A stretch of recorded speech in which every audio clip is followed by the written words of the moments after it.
The Lewis and Clark expedition is one of the most valuable journeys in American history as it established and mapped the United States land west of the Mississippi River.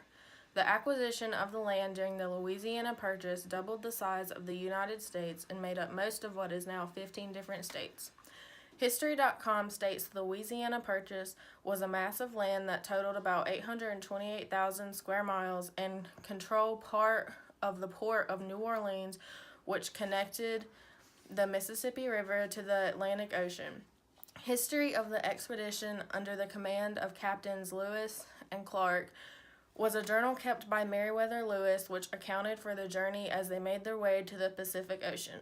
This journal proves to be a great deal in American literature by proving a first-hand insight on the journey. The journal is a direct account of the first Americans to trek across the Wild West.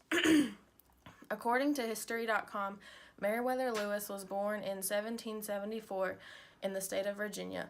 After graduating from college in 1793, he joined the Virginia State Militia and helped to put down the Whiskey Rebellion. He later became a captain in the U.S. Army. At the age of 27, Meriwether Lewis became President Thomas Jefferson's personal secretary. William Clark was born in 1770 in the state of Virginia. He moved to Kentucky when he was 15 with his family. He joined the state militia when he was 19 years old and then continued on to join the regular army, which is where he served with Lewis. William Clark was commissioned by President George Washington as a lieutenant of infantry.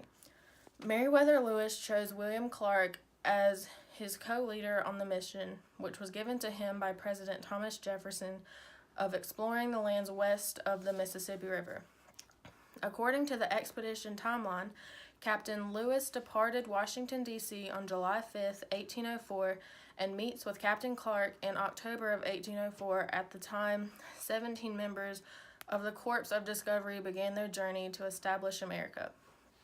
Among those 17 members was a personal slave of Clark's, and later the company would add 7 more men and a Native American woman, Sacagawea, to the group. Despite one of the main purposes, all of the expedition being to discover a waterway to the Pacific Ocean from the Mississippi River, to the expedition discovered hundreds of the new plants and animals, as well as different tribes of Native Americans, but no continuous water route. Some key points that I found interesting during the expedition were the following. On November 4th, 1804 is when the corpse was introduced to Sacagawea. From that point on, she served the group as an interpreter along the journey. According to Drake, a common dish among the native tribes, which became a dish among the corpse, was canine. Many times canines would be eaten by the corpse along the way. Due to the frequency of eating canine, the corpse had preferred the dish over deer or other meats in January 1806, according to Lewis. On November 7th, 1805, Clark recorded that they could see the Pacific Ocean. On August 11th, 1806, it is written that Lewis was shot in the thigh while hunting. Despite the men believing that his hunting partner, which could only see out of one eye, was the one who injured Lewis, his partner, Pierre Crusat, denied such accusations. While this was not a major injury as it did not hit a bone or major artery, it was sure to be difficult for the travel. On September 17, 1806, Lewis and Clark met with Robert McClellan and John McClellan.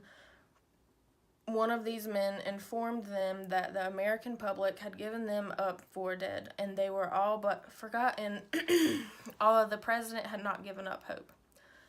On September 21, 1806, before he arrived at St. Charles, Missouri, many of the inhabitants were delighted to see them. The Corps of Discovery finally landed in St. Louis, Missouri, having been gone for 2 years, 4 months, and 10 days on September 23, 1806, bringing a close to the great Lewis and Clark expedition.